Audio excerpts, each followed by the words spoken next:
С чем можно сравнить веру нашу в Господа, нашего Отца, Сына и Духа Святого? Веру можно сравнить, это вот мы, как вот утюг, не включенный. А если воткнуть в розетку, мы будем подключены к источнику, потому что Господь наш Творец.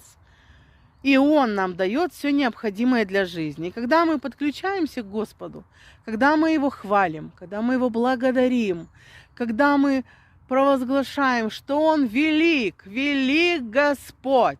Слава Тебе, Господь, ибо Ты благ, ибо вовек милость Твоя.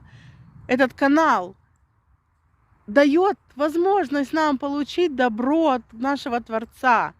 Ему не надо, чтобы мы его хвалили. Он самодостаточен. Он первый и он последний. Нам нужны чудеса. Нам нужна помощь от Господа.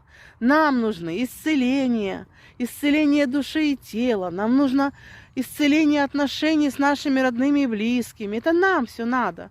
Нам нужны финансы. Нам нужны какие-то там решения вопросов, задачек, ребусов.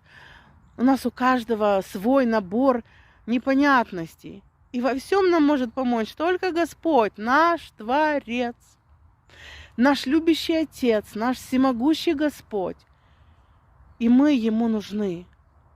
Поэтому пусть Господь нам поможет хвалить Его, славить Его, благодарить Его, на Него надеяться, уповать. И Господь совершит в Его время, Его силою, Его славою, Его, потому что Он первые и последние, а мы Его драгоценные дети. Будьте благословенны.